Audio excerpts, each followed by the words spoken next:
My girlfriend texted at 2 p.m. Surprise. Come meet my new boyfriend at Cafe Luna. I replied, on my way. I showed up with my attorney and the lease proving we still live together. Her boyfriend's face when he realized he was the side piece. I 29 male had been with Sienna 27 for 3 years and 4 months. We'd met at a digital marketing conference in Austin, bonded over our shared obsession with terrible horror movies and expensive coffee, and moved in together after 8 months. Our apartment was a corner unit in downtown Portland with floor-to-ceiling windows that caught the sunrise perfectly. I thought we were building something real. The text came on a Thursday afternoon while I was reviewing campaign analytics for a tech startup client. I stared at my phone for a solid minute, reading those words over and over, waiting for them to make sense. They didn't. Sienna had left that morning wearing her favorite mustard yellow cardigan, kissed my cheek while I made scrambled eggs, and mentioned she had client meetings all day. She was a freelance graphic designer, successful enough that she'd just landed a contract with a sustainable fashion brand out of Seattle. My first instinct was confusion, not anger. Had her phone been hacked? Was this some kind of elaborate prank? But the message sat there in our thread, nestled between her text from last night about picking up Thai food and my response with extra spring roll emojis. I called my best friend Marcus first. He worked in real estate law, handled contracts and lease agreements primarily, but I knew he'd drop everything. She did what? He asked, his voice jumping an octave. Dude, that's psychotic. Forward me that text right now. I don't understand what's happening, I said, pacing between my desk and the window.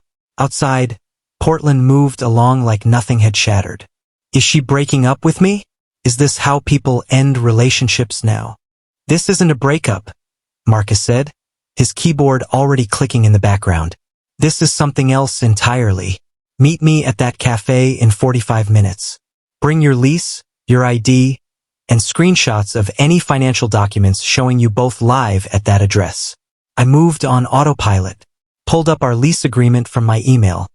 Both our names listed as tenants, rent split 50-50, 9 months remaining on our contract. Grabbed utility bills with our shared address. Bank statements showing my payments for our furniture, our security deposit, our lives intertwined in the boring, beautiful ways that real relationships exist. Marcus pulled up in his Tesla exactly 38 minutes later, still wearing his courtroom tie. All right, explain everything again, he said as I climbed in. There's nothing to explain. That's the whole message. That's all I know. He drove with one hand, scrolling through the documents I'd sent on his phone with the other. A terrible habit I'd stopped commenting on years ago. This is legally interesting, he muttered. She's not just cheating. She's attempting to publicly humiliate you while still cohabitating. Depending on what happens in there, we might have grounds for emotional distress claims, potential lease violation issues if she's moved someone else in. I don't want to sue her, I said quietly. I just want to understand. Cafe Luna was one of those aggressively hip Portland establishments with reclaimed wood tables and light bulbs hanging at different lengths from exposed ceiling beams. Sienna loved it here. We'd had our first real date at the corner table by the vintage cash register.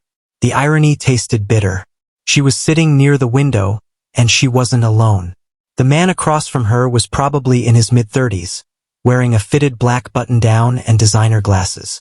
He had his hand over hers on the table. They were laughing, actually laughing. My stomach dropped. This was real. This was happening. Marcus touched my shoulder. You ready? I wasn't, but I walked in anyway. The cafe smelled like cinnamon and espresso. A barista called out someone's oat milk latte. Sienna saw me first, and her expression did something complicated. Surprise, followed by what looked like excitement. Then a flicker of something that might have been guilt before settling on defiant pride. You actually came, she said, her voice carrying across the cafe. Several people looked up from their laptops. The man turned around, smiling like he was meeting an old friend. You must be the roommate, he said, standing and extending his hand. I'm Derek. Sienna's told me about you. Roommate. The word hung in the air like smoke. I didn't take his hand. Instead, Marcus stepped forward, placing his leather portfolio on their table with a soft thud. "I'm sorry. There seems to be some confusion," he said. His lawyer voice activated. Calm, professional, devastating. "I'm Marcus Chun, attorney at law, and this isn't a roommate situation." Sienna's face paled. "What are you doing?" Marcus opened the portfolio, sliding out our lease agreement.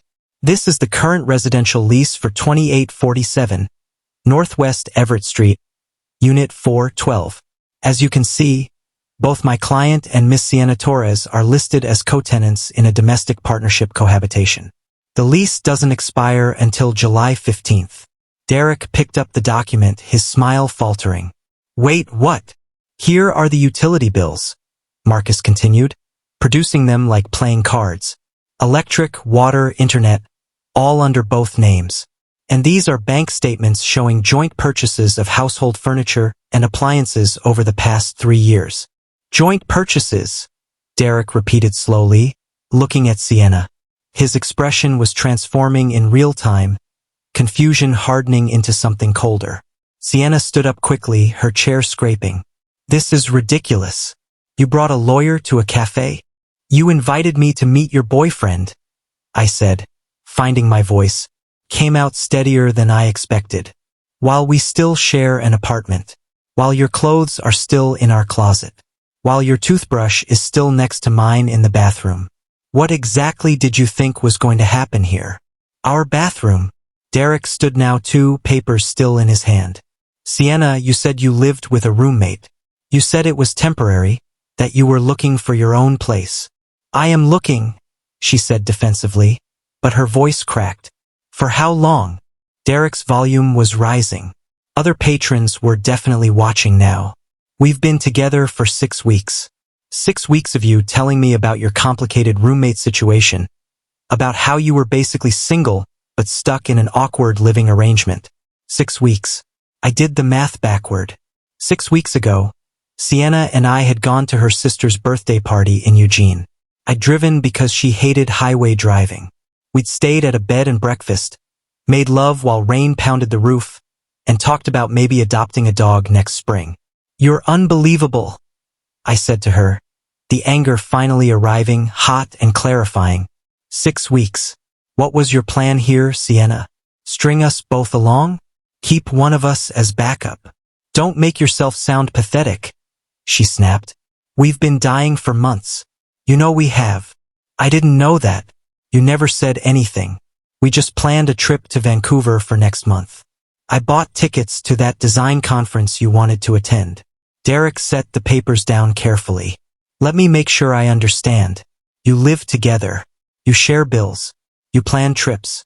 But I'm your boyfriend, and he's what, the roommate you occasionally sleep with. Derek, please. Answer the question, he said, his voice ice now. Sienna looked between us, trapped. In that moment, I almost felt sorry for her. Almost. It's complicated, she finally said. No, it's actually very simple, Marcus interjected. You're in a committed relationship with my client, cohabitating under legal lease, while simultaneously pursuing another relationship under false pretenses. That's not complicated. That's fraud, interpersonally speaking. Derek laughed, but there was no humor in it. I'm such an idiot. The late-night texts you couldn't answer. The weekends you were suddenly busy. Your place I could never visit because of your weird roommate schedule.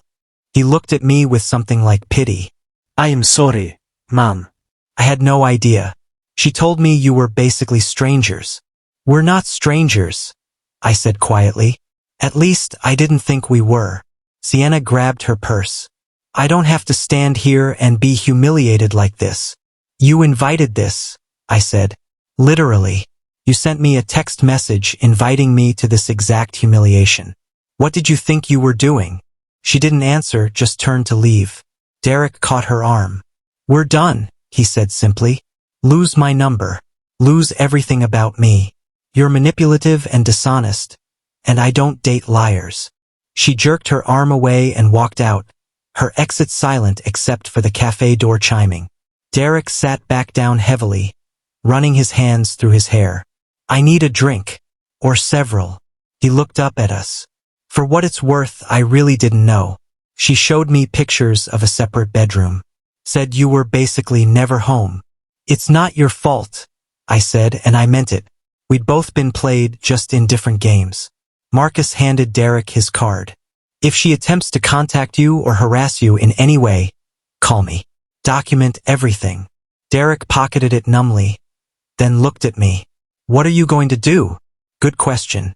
I sat down at their abandoned table, looking at the coffee cups still half full. The evidence of Marcus's documentation spread out like crime scene photos. I'm going to go home, pack her things, and change the locks. Our lease allows it if one tenant poses an emotional or financial risk to the other. Then I'm going to send her a formal notice that she has 30 days to arrange for her belongings or they'll be donated. Is that legal? Derek asked. Marcus smiled. With proper documentation and notice, absolutely. She violated the implicit terms of their cohabitation agreement. Plus, my client pays 70% of the rent despite the 50-50 split. I checked his bank records. He's been subsidizing her lifestyle for over a year. That was news to me, but hearing it made sense. Sienna's freelance income fluctuated. I'd covered the shortfalls without much thought because that's what partners did. Apparently, I'd been a convenient safety net while she auditioned replacements. Derek stood, extending his hand again. This time I took it. Good luck, man. You deserve better than that. So do you. After he left, Marcus and I sat in the cafe for another hour. He ordered us both whiskey-spiked coffees despite it being 3 in the afternoon. You held it together well, he said. I feel numb, I admitted. Like I'm watching this happen to someone else. That's shock. It'll hit later. Probably tonight, maybe tomorrow. He sipped his drink. For what it's worth, you handled that with more dignity than most people would have. You could have screamed. Could have made a scene. What would that have accomplished? Nothing. But it would have felt good temporarily. I smiled despite everything. I'll save the screaming for when I'm alone in the apartment tonight, packing her stuff. I'll help, Marcus offered. Order pizza, make an event of it. Exorcise the space. That night, that's exactly what we did.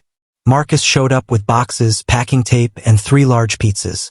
We packed Sienna's clothes, her art supplies, her books, her ridiculous collection of scented candles. Every item felt like peeling away a layer of shared history. Her favorite reading chair that we'd found at an estate sale in Selwood. The print above our bed that she'd designed herself. The coffee mugs from our trip to Seattle. My phone buzzed continuously. Sienna, calling and texting, demanding to know what I was doing, insisting I was overreacting, claiming she could explain everything if I just listen.